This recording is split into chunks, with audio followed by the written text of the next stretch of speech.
नमस्कार दर्शकवृन्द, स्थानीय सरकारमा स्वागत छ। म रोहित केसी। संहिताको साँचो दलमा कि कर्मचारीमा, यही बहस अहिले व्याप्त छ। आम सर्वसाधारण भन्छन् संहिताको स्वाद त चाख्न पाइयो, तर सेवाको विषयमा सन्तुष्टिहरू भने अनुरूप भइरहेको छैन। यसमा अब संहिता कार्यान्वयनसँग जोडिएका महत्त्वपूर्ण चाहिँ आधार मानिएका कर्मचारीको विषयले सबभन्दा बढी चर्चा र महत्त्व पाइरहेको छ। अहिले कर्मचारी समायोजनको विषय जसरी अगाडि बढिरहेको छ, यसमा कर्मचारीको कर्मले संहितालाई अगाडि बढाउने तर्फ चाहिँ उद्धत भइरहेको छैन भने आरोपहरू पनि सँगै लागिरहेको स्थिति छ। के कर्मचारीहरूले यो व्यवस्थाको इतर आफ्ना अभिव्यक्तिहरू समायोजन मार्फत व्यक्त गरेका हुन् अथवा समायोजनमा जान्नु भनेर यसतर्फ सङ्केत गरेका हुन्? अब यस विषयमा विहङ्गम बहसको आवश्यकता पनि खाँचो र खड्किएको हामीले महसुस गरेकै छौँ। हामीले स्थानीय सह पुनर्संरचना आयोगका तत्कालीन अध्यक्ष बालानन्द शर्मालाई यही विषयमा कर्मचारी अथवा पूर्व प्रशासकहरूको इन्ट्रेस्ट र अहिलेका शासकहरूसँग जोडेर प्रशासकहरूले जाहेर गरिरहेको विमति केमा केन्द्रित छ भनेर आजको छलफललाई केन्द्रित गर्दैछौँ। आउनुहोस् उहाँलाई कार्यक्रममा स्वागत गरौँ।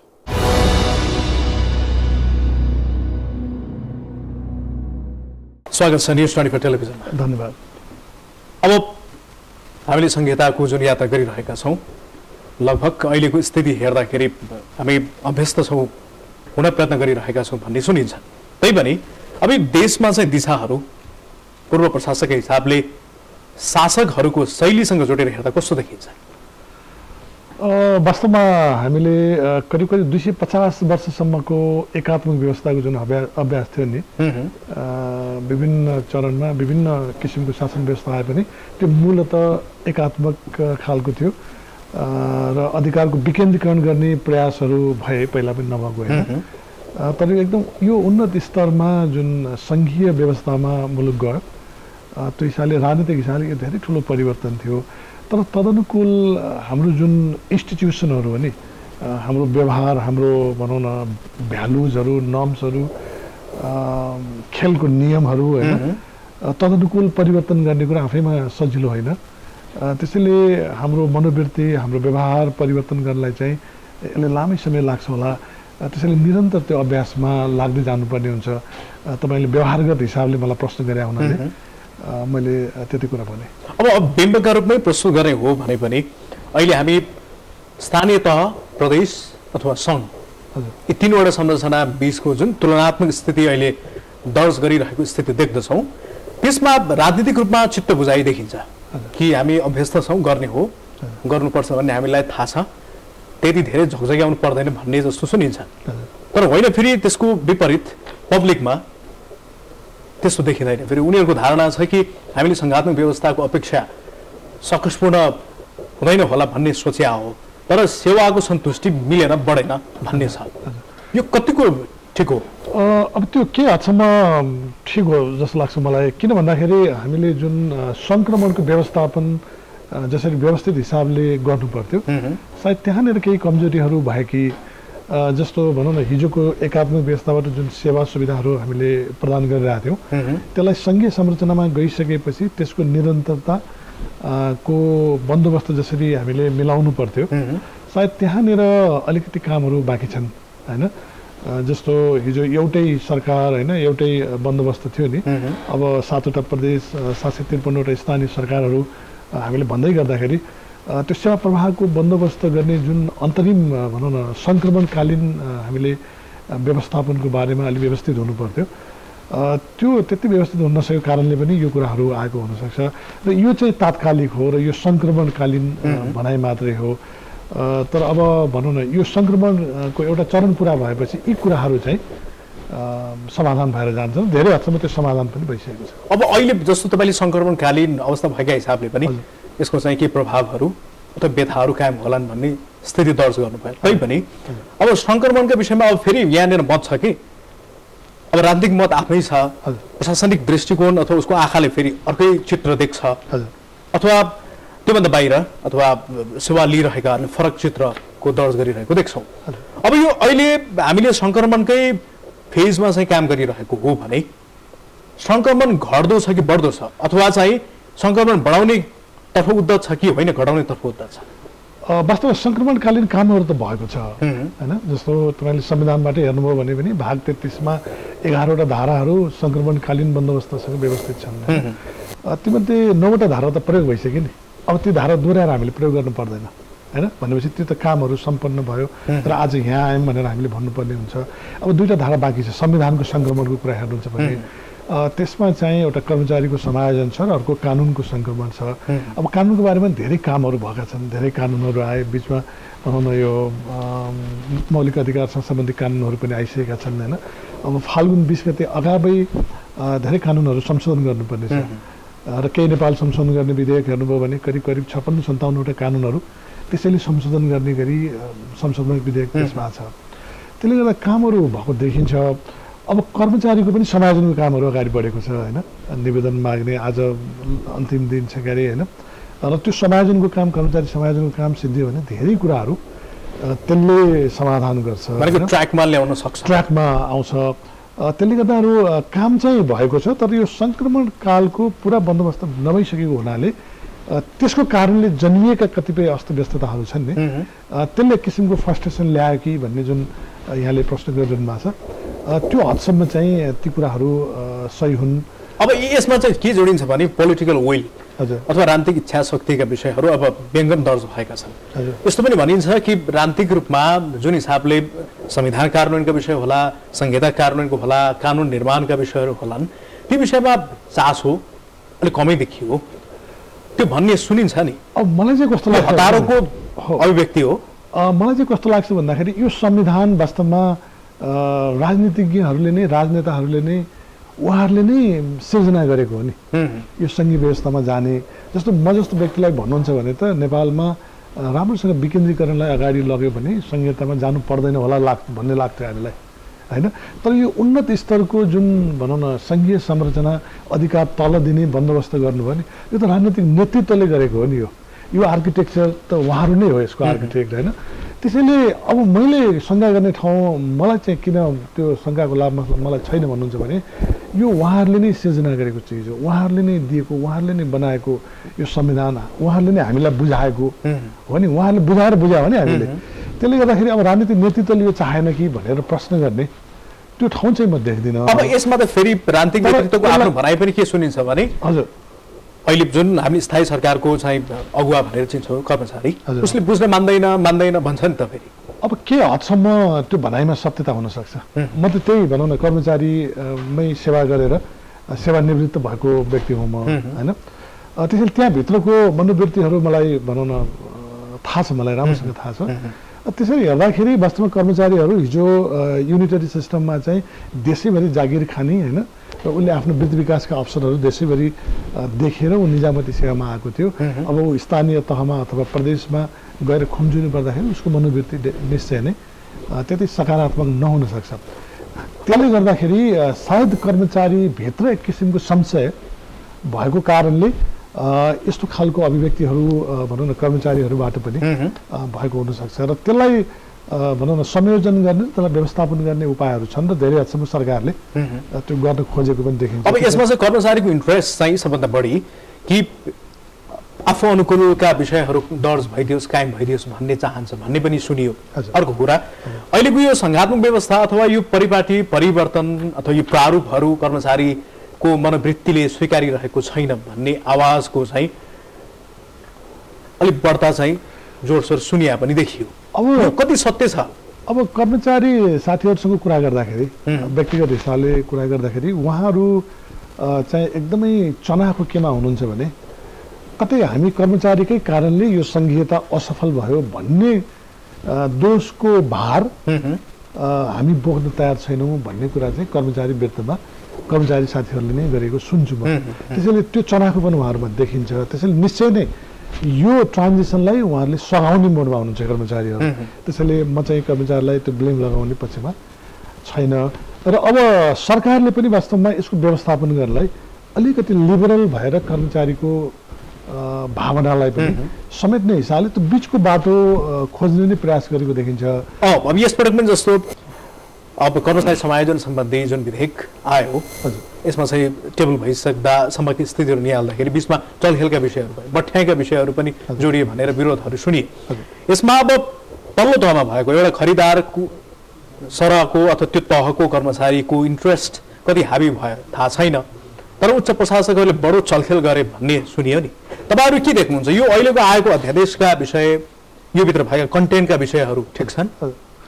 अब यसमा कस्तो छ भने चलखेलको कुरा प्राय पहिलेदेखि पनि उठ्थ्यो होइन। उच्च पदस्थ कर्मचारीहरूले आफ्नो स्वार्थ अनुकूल नीति नियम कानुनहरू बनाउनलाई चाहिँ भनौँ न मन्त्री र सांसदलाई चाहिँ लबिङ गरे भन्ने खालको प्रभावमा पारे भन्ने खालको कुराहरू चाहिँ पहिला पनि उठ्ने गर्थ्यो।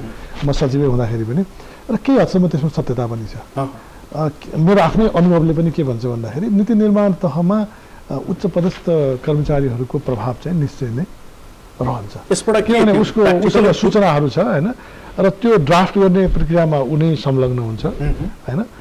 त्यसले गर्दा कता न कता नजानिदो हिसाबले कतिपय उसका विचारहरू त्यहाँ अभिव्यक्त हुन्छन् र हामीले बाहिरबाट हेर्दा त्यस्तो लाग्नु एक हिसाबले स्वाभाविक पनि हो र केही हदसम्म त्यसमा सत्यता पनि छ। तर मलाई यो लाग्दैन कि अब त्यो भनौँ न कर्मचारीको त्यो वर्गले चाहिँ यसको प्रतिकूल हुने गरी होइन, संविधानको संघीयताको र यो बन्दोबस्तको प्रतिकूल हुने गरी नीति नियमहरू बनाउनलाई प्रोत्साहित गरे अथवा त्यसमा चाहिँ लागे भन्ने हिसाबले चाहिँ त्यो लेभलकै भनाइमा त सहमति हुन सकिन्न होला। तर नजानेको हिसाबले ती भावनाहरू चाहिँ अभिव्यक्त हुन सक्छ। अहिले मात्र होइन, पछि पनि हुन सक्छ र हिजो पनि भएका थिए त्यस्तो। विधेयकको विषयमा पनि त्यहाँ जस्तो प्रदेश स्तरमा कर्मचारी खटन पटनका विषय, स्थानीय तहको विषयमा खासै समस्या भएन, तर प्रदेशमा विशिष्ट श्रेणीका कर्मचारीहरू जाने भन्ने जुन खालको प्रावधान थियो त्योमा चाहिँ जानै पर्ने वा नपर्ने भन्नेमा चाहिँ बठ्याइहरूमा उहाँहरूले सम्भव भएसम्म भन्ने थपेर चाहिँ नजाने स्थिति कायम गर्नुभयो भन्ने एक थरीको कर्मचारीको त्यो बुझाइहरू अथवा टिप्पणीहरू सुनियो। तर उहाँहरू भन्नुहुन्छ होइन यो त जाने नै भनेर राख्या हो भन्ने पनि सुनियो। तर यसमा वास्तवमा सिनियरलाई पठाउने भनेर राखिदियो भने हुन्थ्यो जस्तो लाग्छ मलाई। भन्नुहुन्छ भने मेरो किन भन्नुहुन्छ भने नि अब हामीले प्रदेशको सचिव चाहिँ सहसचिव हुन्छ भनेर भन्यो होइन त हो। त्यसो भएको हुनाले प्रदेशमा जब ऊ सचिवको रूपमा काम गर्छ नि, सबैभन्दा सिनियर सहसचिवलाई प्रदेशमा सचिवको रूपमा पठायो भने ऊ बढुवा भएर सचिवमा बढुवा भएर आउने त उही नै हुन्छ नि। त्यसैले त्यो सचिवको निरन्तरता हुन्छ। अब जुनियर सहसचिवलाई पठायो भने त्यहाँ सचिव भनेर काम गर्छ अनि फेरि सङ्घमा आउँदाखेरि सहसचिव भन्दा उसलाई पनि अप्ठ्यारो हुनसक्छ होइन। त्यो एक हिसाबले हाम्रो प्रशासनिक संरचनाको हिसाबले पनि सबैभन्दा सिनियरलाई पठाउनु चाहिँ श्रेयस्कर हुन्छ। सायद व्यवहारिक हिसाबले कहीँ अपवादहरू भयो भने के गर्ने भन्ने हिसाबले त्यो शब्द राखियो कि किन राखियो अब त्यो चाहिँ वास्तवमा सिनियर राखेको भए हुन्छ, सिनियर राखेको भए हुन्छ। मेरो पनि सल्लाह चाहिँ त्यही नै हुन्छ र अब पठाउँदा चाहिँ किनभने ऊ भोलि सचिव हुन आउने हो नि भनेको यसमा चलखेल भएकै रहेछ भन्ने पनि बुझौँ। अब त्यसलाई कसरी बुझ्नुहुन्छ यहाँले होइन। सायद व्यवहारिक हिसाबले केही समस्या आउँछ भन्ठानेर त्यो राखिया पनि होला, नियतै खराब भनिहाल्नुभन्दा। तर अब त्यो सिनियरै भनेर राखेको भए पनि समस्या पर्दैन। अब यसको इम्प्याक्ट त अब भर्खर चाहिँ अधिकृत भएर आएको एउटा चाहिँ कर्मचारीले अथवा निजामती क्षेत्रमा प्रवेश गर्न चाहनेहरूले त गलत अर्थ हुने भयो नि त कि सिनियर लेभलका अथवा चाहिँ डाडु पन्यु समातिरहेकाहरू चाहिँ तल्लो तहमा जान नमान्ने, तल्लो तहकालाई माथि आउने वृत्ति विकासको विषयमा छेको हाल्ने। वास्तवमा यो कर्मचारी वृत्तमा बढी शङ्का यो कुरा यहाँले भनेकै कुराहरू मैले सुनेँ तल्लो तहमा। र यो किन पनि बढी आयो भन्दाखेरि मेरो सूचना यदि गलत छैन भने यो सुरुको ड्राफ्टमा चाहिँ ज्येष्ठलाई पठाउने भन्ने हिसाबले राखिएको थियो, तर पछि चाहिँ सम्भव भएसम्म भन्ने थपियो। त्यसले गर्दा माथि चलखेल भयो भन्ने खालको कुराहरू आयो। अब त्यसको व्यवहारिक पाटो पनि होलान् के होला, अब त्यो कुराहरू प्रश्न हुँदै जालान्। त्यसैले मलाई लाग्दैन कि अब भोलि चाहिँ सिनियर सहसचिव जानलाई प्रदेशमा जानलाई उत्साहित हुन्छन् होला, व्यवहारिक हिसाबमा सल्टिन्छ होला। अब यो कर्मचारीको विषय भयो। अब अगाडि हामीले अलिकति छोएको विषय कानुन निर्माणका विषयहरू छन्। अब सङ्क्रमणकालीन व्यवस्था अनुरूप जुन जुन टुङ्गाउनु पर्ने थिए तिनीहरूलाई टुङ्गायो। तपाईँले भनेको एउटा कानुन निर्माणमै अब हामीले फागुन 23सम्मको समयसीमा 20सम्मको समयसीमा पाएका छौँ। यो समयसीमाभित्र बाजिएका कानुनहरूलाई पनि संशोधन गर्नुपर्ने छ, कानुन संविधान कार्यान्वयनका लागि पनि बनाउनु पर्ने छ, संविधान नचिनेका कानुनलाई पनि चिनाउनु पर्ने स्थितिहरू छन्। अब अहिले टेबल भएका विधेयकहरू हतारमा फटाफट ल्याउनु पर्ने गरी एकदम रस आवरमा चाहिँ लग्या जस्तो देखिन्छ। कतिपय स्थितिमा सांसदहरू भन्छन् त्यो विधेयक कसरी टेबल भइरहेछ हामीले पढ्न पाइरहेका छैनौँ, त्यो पिजन होलमा चाहिँ राखिदिनु पर्थ्यो, त्यहाँ पनि राखेका छैन। यो कानुन कसरी बन्दैछ, हामी त ताली मात्र बजाउने भइयो भन्ने गुनासो सुनियो। यो कानुन निर्माणको हतारो तपाईँ कसरी देख्नुहुन्छ? यो ठिक भइरहेको छ निर्माणको प्रक्रिया? यो वास्तवमा अब त यो बाहेक अरू विकल्प छैन, किनभने अब फागुन 20 आउनु धेरै समय बाँकी छैन र धेरै कानुनहरू संशोधन गर्नुपर्ने छ। तर वास्तवमा हामीले जुन संविधान सभालाई रूपान्तरित व्यवस्थापिका संसद बनायो भने त्यो बनाउनुको कारण बडो विचार गरेर संविधान निर्माताहरूले त्यो गर्नुभएको थियो, सङ्क्रमणकालीन बन्दोबस्तमै थियो त्यो। र त्यसको कारण के थियो भन्दाखेरि अब यो चुनाव भएर यो आउने सिलसिलाहरू हुँदै गर्छ, तर धेरै कुराहरू सङ्क्रमणकालीन बन्दोबस्त गर्नुपर्ने छ। त्यसैले त्यो रूपान्तरित व्यवस्थापिका संसदले त्यस्ता कानुनहरूको एउटा चाहिँ भनौँ न प्रक्रिया सुरु गर्छ र त्यसमा काम गर्छ भन्ने पनि सायद त्यसको पछाडिको मनसाय थियो होला। र त्यसलाई जति बिजनेस दिनु पर्थ्यो, त्यसलाई जसरी इन्गेज राख्नु पर्थ्यो, जति काम गर्नु पर्थ्यो, सायद त्यो हिसाबले त्यो रूपान्तरित व्यवस्थापिका संसदले पनि काम गर्न सकेन। उसले चुनावमा बढ्ता फोकस भयो होइन, र सरकार गठन र विघटनमा लाग्यो वास्तवमा होइन। त्यो जानुहुन्थ्यो कि हुँदैन त्यो अर्को बहसको विषय होला। त्यसले पनि धेरै समयहरू प्राथमिकताहरूलाई तलमाथि पार्यो जस्तो लाग्छ। अनि चुनाव नै पहिलो प्राथमिकता, चुनाव गर्ने कि नगर्ने त्यो रन्थमोलमा चाहिँ ती सरकारहरू बढी अल्मलिए। र यो सङ्क्रमणकालीन जुन बन्दोबस्त गर्नुपर्थ्यो नि, त्यो समयको जुन अन्तराल थियो त्यसलाई उपयोग गर्न सकिएन। त्यसले गर्दा अब यो सरकार जुन निर्वाचनपछि गठन भएको सरकार चाहिँ एकैचोटि त्यो कामको दबावमा परेको देखिन्छ। अब कानुन त बनाउने, यो हामीले यसभन्दा अगाडि ल्याएका कानुन जस्तै यो कानुनका नाममा मात्रै कानुन बनाउने स्थिति कायम हुने भयो भने डरका बारेमा चाहिँ तपाईँ के देख्नुहुन्छ? यो ठिकै गतिमा गइरहेछ? वास्तवमा कानुनको बारेमा पनि मेरो पनि केही गुनासाहरू छन्। व्यक्तिगत हिसाबले भन्दाखेरि अलि हतारोमै काम गरिरहेको देखिन्छ। र कतिपय भनौँ न संसदमा प्रस्तुत भएको विधेयकहरू हेर्दाखेरि त्यो जुन तहमा त्यो कानुनको संशोधनमा त्यसले समेट्नु पर्ने हो नि, त्यो विषयहरू चाहिँ समेट्न नसकेको जस्तो लाग्छ मलाई। मैले केही नेपाल संशोधन गर्ने विधेयकले जुन 56-57वटा कानुनहरू संशोधन गर्न प्रस्तावित गरेको छ, त्यो हेर्दाखेरि कतिपय सामान्य नामहरू परिवर्तन गर्ने भनौँ न यस्तै खालको एडजस्टमेन्ट गर्ने हिसाबले मात्रै संशोधनहरू आएको देखिन्छ। तर जुन संविधानले राज्य शक्तिकै बाँडफाँड गरेर 3 तहमा जुन राज्य सञ्चालनको अधिकारहरू दियो र अनुसूची मार्फत जुन कामको बाँडफाँड गरेको छ, तदनुकूल त्यो कानुनमा जुन संशोधन गर्नुपर्ने हो त्यसको गहिराइमा गएर त्यो विषयहरूलाई समेट्न नसकेको हो कि है। अब यो संसदमै भावनाले सायद उहाँले छलफलमा यो करेक्सन गर्नुहुन्छ होला, सरकारको तर्फबाट प्रस्तुत गर्दाखेरि त्यो विषय चाहिँ समेट्नलाई अलिकति अधुरो भएको हो कि भन्ने मेरो व्यक्तिगत हिसाबले चाहिँ लाग्छ। त्यसैले यहाँको भनाइसँग म कहाँनिर सहमत छु भने नि अलिकति हतारोपनले चाहिँ कतिपय त्यस्तो कमजोरीहरू हुन्छन् कि भन्ने चिन्ता चाहिँ जाहेर हुनु स्वाभाविक हो। यसमा के अन्यलताहरू देख्नुहुन्छ तपाईँ?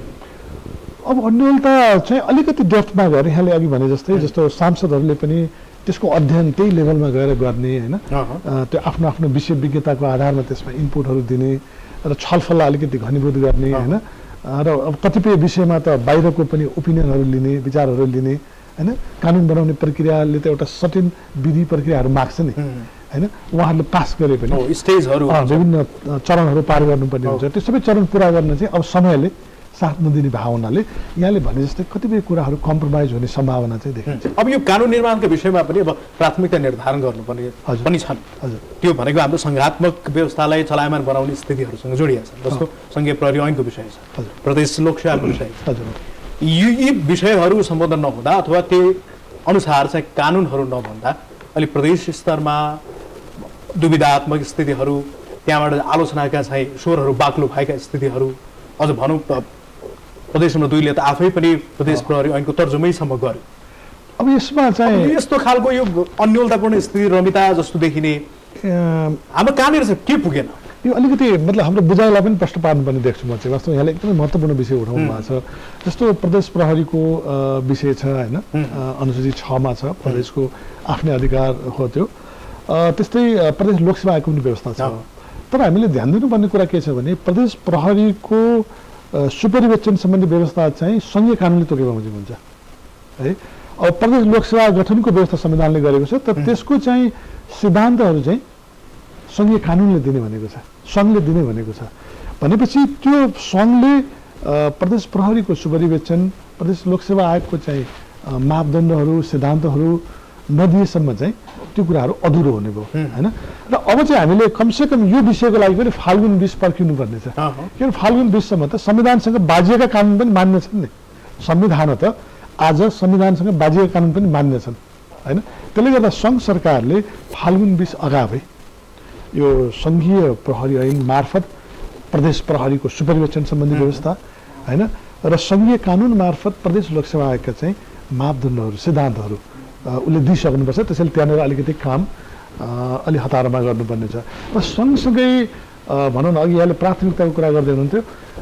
सङ्घले अलिकति प्राथमिकता राखेर कानुन बनाउनु पर्ने विषय चाहिँ के देख्छु म भन्दाखेरि तिनटै तहको बिचको सम्बन्धलाई परिभाषित गर्ने तिनवटा सिद्धान्त दियो संविधानले, सहकारिता, सहअस्तित्व र समन्वय। तर त्यसलाई कार्यान्वयनमा हामी कसरी प्रयोग गर्छौँ भन्ने कुरा चाहिँ सङ्घीय कानुनले तोक्नुपर्छ। यिनको सम्बन्धहरू परिभाषित गर्ने काम चाहिँ सङ्घीय कानुनले भनेको छ। त्यो सङ्घीय कानुन नआएको कारणले गर्दाखेरि जस्तो प्रदेशले सँगसँग संवाद गर्ने को मार्फत हो? प्रधानमन्त्री कार्यालय मार्फत हो। एक्ज्याक्टली। तपाईँ यो विषय जोडिरहँदा अन्तर प्रदेश परिषदको बैठक पहिलोपटक बस्यो, प्रधानमन्त्री अध्यक्षता ग्रहण गरिरहँदा त्यहाँ गुनासोको चाङ देखिए। त्यहाँका मुख्यमन्त्रीले भन्नुभयो कि यसपटक हामीले यो मौका बल्ल पाइयो कि हाम्रा गुनासाहरू पोख्ने, तर अर्कोपल्ट गुनासा कहाँ पोख्ने त्यो संरचना छैन। हो, प्रदेशले कसरी कम्युनिकेट गर्छ सङ्घलाई, को मार्फत गर्छ, त्यसको च्यानल के हो र उसका सम्बन्धहरू कसरी परिभाषित हुन्छन् हैन, उनीहरूले कसरी सहकार्य गर्छन्, उनीहरूको बिचमा समन्वय गर्ने मेकानिजम संविधानले भनेका यी बाहेक अरू के हुन् अपरेसनल लेभलमा हैन, कार्यान्वयन तहमा के हुन् भन्ने कुराहरूको परिभाषा गर्ने काम चाहिँ सङ्घीय कानुनले गर्नुपर्ने छ। त्यो अब त्यो नबनेको हुनाले अहिलेसम्म भनौँ न आफ्ना आफ्ना किसिमका व्याख्याहरू भइरहेको देखिन्छ। त्यसले गर्दा छिटोभन्दा छिटो सङ्घले त्यो कानुन चाहिँ संसदमा प्रस्तुत गर्यो भने सायद त्यसले एउटा कोर्स लिन्छ र त्यसले धेरै कुराहरू प्रस्तुत पार्छ। अब योसँग जोडिएको विषय हामीले छोइ पनि हाल्यौँ कि अन्तर प्रदेश परिषदको बैठक बसिरहँदा जुन जुन कुराहरू त्यहाँ दर्ज भयो अथवा आवश्यकताका विषयमा बोध गरियो, त्यसमा चाहिँ उहाँहरूको गुनासो के थियो भने हामीले प्रदेश स्तरमा अथवा सङ्घात्मक ढाँचालाई अझ यसको गति बढाउने हो भने कानुनमा होस्टेमा हैसियत गर्नुपर्ने विषय, फुकुवा गरिदिनुपर्ने विषय अथवा टेको लगाइदिनुपर्ने विषयमा सङ्घको त्यति चाहिँ उदार मनोभाव देखिएन भन्ने थियो। अब त्यहीमा फेरि बाहिर अर्को टिप्पणी के पनि सुनियो भने कि अहिलेका मुख्यमन्त्रीहरू हल्कारा जस्तो भइदिए बाटिका, न उनीहरू स्ट्रङली विरोध गर्न सक्छन् अथवा न चाहिँ यो व्यवस्थामा चाहिँ यो ठिक भएन है भनेर अब आफै पद विमुख नै हुन सक्छन् भन्नेसम्म सुनियो। अब यसमा चाहिँ के कारणले चाहिँ यो प्रदेशहरू त्यति चलायमान हुन सकिरहेका छैनन्, यी ढाँचाहरू चाहिँ व्यवहारिक नदेखिया? अब मेरो एउटा प्रदेशलाई पनि अनुरोध, सङ्घलाई पनि अनुरोध चाहिँ के हुन्छ भन्दाखेरि कमसेकम फाल्गुन 20 गतेसम्म प्रदेशले पनि प्रतीक्षा गर्नुपर्छ, कुर्नुपर्छ है, किनभने त्यो कानुनहरू बन्नलाई संविधानले नै पनि त्यो टाइम दिएको छ। र अब सङ्घले चाहिँ फाल्गुन 20 भन्दा ढिलो गर्न चाहिँ मिलेन हैन, त्यसैले फाल्गुन 20 मै गर्नुपर्छ भन्ने पनि होइन नि, त्योभन्दा पहिले गर्न सकिन्छ। त्यसैले सङ्घले छिटोभन्दा छिटो यो कानुनलाई प्रक्रिया अगाडि बढाउने र प्रदेशले पनि फाल्गुन 20 सम्म चाहिँ पर्खिने, यो दुईटा कुरा जरुरी छ मैले हेर्दा चाहिँ है। अब कानुनको जस्तो प्रदेश प्रहरी र अघि हामी प्रदेश लोकसेवा आयोग लगायत अरू कतिपय साझा अधिकारका विषय सूचीको बारेमा हामीले कुरा गऱ्यौँ। अब जहाँसम्म प्रदेशको चाहिँ एउटा भनौँ न सरकार सञ्चालनको जुन स्वरूप हो नि, त्यो स्वरूपको एउटा तस्बिर तपाईँ हाम्रो दिमागमा पनि प्रष्ट छैन नि, किनभने त्यो हामीले कहिले पनि अभ्यास गरेका थिएनौँ विगतमा हैन। जस्तो स्थानीयमा हेर्दाखेरि हिजोको गाउँ विकास समिति हेर्दा केही न केही धारणा बनाउँछौँ होला हामी, कतिपय त्यो विरासतबाट प्राप्त पनि उसलाई त्यो संरचनाहरू त्यो इन्स्टिट्युसनहरू उपलब्ध छन् उसलाई हैन, सायद त्यो पनि प्रयोग गर्यो उसले अगाडि बढ्न सजिलो हो। सङ्घको आफ्नै विरासत छ हैन, तर प्रदेश हाम्रो विशुद्ध नयाँ सिर्जना भएको हुनाले त्यो तस्विर भनौँ त्यो एउटा गभर्नेन्स आर्किटेक्चरको त्यो पिक्चर तपाईँ हाम्रो दिमागमा पनि प्रश्न छैन नि। अब यो पिक्चर नै क्लियर नहुने भन्दा त्यसले गर्दाखेरि पनि एक किसिमको जनमानसमा त्यो हुन सक्छ, जनमानसमा त्यो अस्पष्टता देखिन सक्छ। तर अब धेरै कुरा अगाडि बढिसकेका छन् हैन, प्रदेशले पनि त्यसलाई मुभ गर्ने कोसिस गरिरहेको छ, सङ्घले पनि त्यसलाई चाहिँ फेसिलिटेट गर्ने सहयोग गर्ने हिसाबले त्यो कुरा भएको छ। त्यसैले मलाई लाग्दैन कि अब यो भनौँ न यो कुरा डिरेल हुन्छ अथवा ऊ हुन्छ भन्ने कुरा चाहिँ लाग्दैन।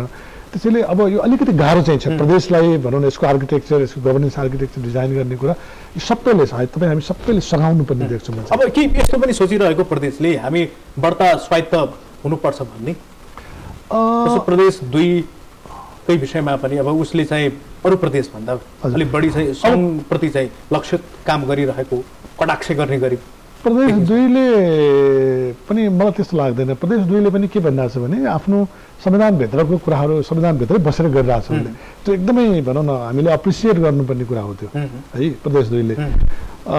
तर प्रदेश 2ले पनि कहाँनिर हतारो नगर्दा हुन्छ भन्दाखेरि संविधानले दिएको डेडलाइनभित्र चाहिँ हामी सबै बस्नु जरुरी छ। त्यसैले त्यो कुरा सङ्घलाई सम्झाउनु ठिक छ, तर त्यो डेडलाइनभित्र आफू पनि बस्नुपर्ने हुन्छ होइन। त्यसैले अब प्रदेशहरूले चाहिँ आफ्नो गभर्नेन्स आर्किटेक्चरलाई त्यही अनुसार चाहिँ डिजाइन गर्ने हिसाबले संविधानको दायराभित्र बसेर, किन हामी सबैले संविधानको पालना गर्नुपर्छ होइन। हामी त ल अबाइडिङ हो नि त, संविधानको पालना नगर्ने हो भने त एनार्किजम भयो नि त। ठिक छ, यो त प्रदेश संरचनाका विषयमा कुराकानी गऱ्यौँ। अब हामीले प्रदेश नायिकाका विषयमा पनि अलिकति जानौँ, यो नमिठो शब्द नहोस् तैपनि अब हामीले मुख्यमन्त्री छनौट गऱ्यौँ 7 वटा प्रदेशमा 6 वटामा नेकपाकै मुख्यमन्त्री हुनुहुन्छ, 2 वटा प्रदेशमा आए। उहाँहरूको त्यो व्यक्तित्व, उहाँहरूले चाहिँ इनिसिएसन लिइरहेको विषय अथवा उहाँहरूले ट्याकलिङ गरिरहेको समन्वयात्मक रूपमा अगाडि बढिरहेको स्थितिहरू पनि अनुभवका हिसाबले नयाँ भए पनि अलिक निर्णायक बन्नुपर्ने स्थितिमा त त्यति देखिनु भएन है भन्ने टाइपको सुनिन थाल्यो नि भाइ। यो कस्तो देखिन्छ उहाँहरूको नेतृत्व क्षमता? उहाँहरूको नेतृत्व क्षमतामाथि त म अहिले प्रश्न गर्दिनँ होइन, तर उहाँहरूलाई परेको समस्या चाहिँ मैले एउटा भनौँ न व्यवहारिक हिसाबले हेर्दा चाहिँ कहाँ समस्या पर्यो जस्तो लाग्छ भन्दाखेरि एउटा चाहिँ नयाँ सिर्जना गर्नुपर्ने थियो। नयाँ सिर्जना गर्ने कुरा आफैमा चाहिँ च्यालेन्जिङ छ होइन, तर त्यो अपर्च्युनिटी पनि हो, किनभने उहाँले जस्तो गभर्नेन्स आर्किटेक्चर बनाउन चाहनुहुन्छ त्यस्तै बनाउन सक्नुहुन्छ नि होइन। त्यसैले त्यो मानेमा हामीले अपर्च्युनिटी भनिरहेछौँ, तर त्यो नयाँ सिर्जना आफैमा च्यालेन्ज हो होइन। त्यसैले त्यहाँनिर उहाँहरू स्ट्रगल गरिरहनु भएको छ, नम्बर 1।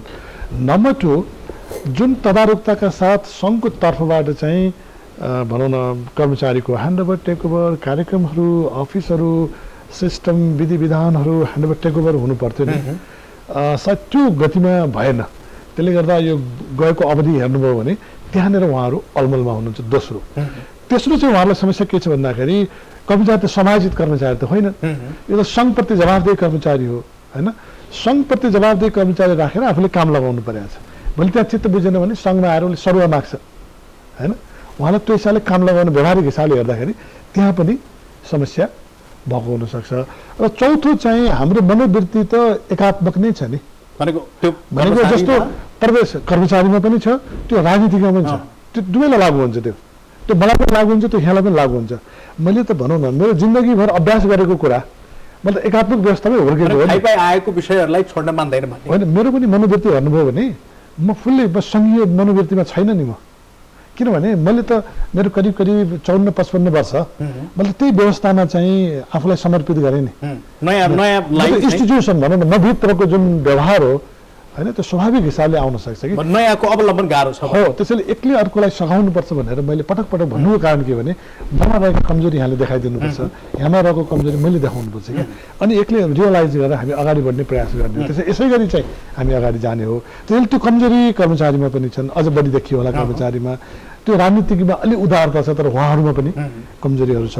तर अन्तिममा जाँदै अब तपाईँ स्थानीय पूर्ण संरचना को नेतृत्व गरेका हिसाबले पनि स्थानीय तहतिर पनि प्रश्नहरू छन्। त्यहाँ चाहिँ छोटे राजाहरूको जन्म विहङ्गम भयो भन्ने सुनिन्छ गुनासा, केही परिवर्तनका सङ्केतहरू पनि छन्। स्थानीय तहको स्थिति अथवा त्यसले अहिले अवलम्बन गरिरहेका तर्जुमा गरिरहेका योजनाहरू कार्यक्रमहरू सबै हेर्दाखेरि यो गुनासाहरू बढेका स्थिति देखिँदाखेरि के लाग्छ तपाईँलाई? यो आफूले जन्माएको चाहिँ अथवा जन्मौद्दत रहेको संरचनाको स्थिति देख्दा अब यो बिचमा म 50औं गाउँपालिका नगरपालिकाहरूको सम्पर्कमा पुगेँ वास्तवमा। त्यहाँको नेतृत्व होइन, कतिपय त्यहाँको नागरिकहरूसँग पनि संवाद गर्ने मौका मिल्यो र मिश्रित खालको छ मेरो पनि प्रतिक्रिया होइन। कतिपय गाउँपालिका नगरपालिकाहरूले एकदमै राम्रो गर्नुभएको छ, एकदमै उत्साहजनक हिसाबले गर्नुभएको छ। कतिपय गाउँपालिका नगरपालिकाहरूले वर्स्ट पनि छ होइन। कतिपय ठाउँमा ठेकेदारहरू हुनुहुन्छ, कतिपय ठाउँमा जग्गा दलालहरू पुग्नु भएको छ होइन। तर अब हामीले एउटा विचार गर्नुपर्ने के छ भने यो कुनै पनि एउटा घटनालाई हेरेर सामान्यकरण गर्न चाहिँ मिल्दैन, चाहे त्यो राम्रोको मानेमा होस् चाहे त्यो नराम्रोको मानेमा होस् होइन। यसलाई हेर्नुपर्छ र यो आएको पनि धेरै भएको छैन। तर एउटा कुरा चाहिँ के ढुक्क हुन सकिन्छ भन्दाखेरि तिनीहरू जनताको एकदमै नजिक छन्, जनताले नजिकबाट हेरिरहेछन् होइन। जहाँ बदमासी भएको छ त्यहाँ जानुहोस्, त्यहाँको जनताले गुनासो गरिहाल्छ तपाईँसँग। भनेको यसको अर्थ के हो भने संक्रमण भए तापनि हो। यो निदान गर्न योग्यमै स्थितिमा छ अहिलेसम्म हो। हो त्यसैले हो यो चाहिँ हामी कस्तो भने अहिले नै हामी टुङ्गोमा पुगेर भन्ने छैन, तर समग्रतामा हेर्दाखेरि राम्रोतिर नै गएको छ भन्ने चाहिँ मेरो चाहिँ दिशा ठिक छ होइन। र नराम्रो गर्नेहरू पनि अब करेक्सन गर्न बाध्य हुन्छन्। तपाईँ संसारभरको इतिहास हेर्नुभयो भने त्यो हेर्नुहोस्, मेयरको हकमा यति धेरै उहरू भएका छन् कि संसार प्रसिद्ध पनि भएका छन् होइन। जस्तो भनौँ न तपाईँको सहभागितामूलक योजना, सहभागितामूलक बजेट त हामीले नगरपालिकाको अभ्यासबाट सिक्या हो नि। तपाईँ बाहिरको अरू मुलुकको जस्तो तपाईँको मेक्सिको हेर्नुहोस्, तपाईँले बोलिभियाको हेर्नुहोस्, पेरुको हेर्नुहोस् होइन। त्यो मुलुकको चाहिँ उसको अध्ययन गर्दाखेरि यस्ता राम्रा अभ्यास पनि त्यहीँ भएका छन्। र त्यहीँ कतिपय मेयरहरूसँग जनताको गुनासो रह्यो र यतिसम्म गरे कि उनीहरूलाई घरबाट निकालेर आगो लगाएर जिउँदै जलाएको केसहरू पनि छ हेर्नुहोस्। तपाईँ बोलिभियामा हेर्नुभयो भने होइन, कतिपय पुलबाट लगेर पुलहरू खसालिदिएको पनि घटनाहरू छ। भनेको जनताले त्यति नजिकबाट हेरेको छ र जनतालाई यदि चित्त बुझेको छैन र जनताको विरुद्धमा काम गरिएको छ भने त्यहाँ टिक्न चाहिँ गाह्रो हुन्छ हेर्नुहोस्। तपाईँ प्रदेशमा टिक्न अलिक सजिलो होला, सङ्घमा टिक्न सजिलो होला, तर त्यो गाउँपालिका नगरपालिकामा त्यति सजिलो छैन। त्यसैले जनताले ठेगाना राख्छ। हो, जनताले सम्मान गर्न पनि जानेका छन् होइन। त्यसले गर्दा नजिक भए हुनाले त्यो जनताको रखबारी छ। त्यसैले मलाई लाग्छ अहिले केही व्यतिथि कतै भएको देखिए पनि त्यो चाहिँ करेक्सन हुन्छ। हस्, व्यस्त समयको बावजुद पनि कार्यक्रममा आइदिनु यहाँ धेरै धेरै धन्यवाद। मलाई पनि आफ्नो विचारहरू राख्ने मौका दिनुभयो, धेरै धेरै धन्यवाद छ। हस्, थ्याङ्क यू।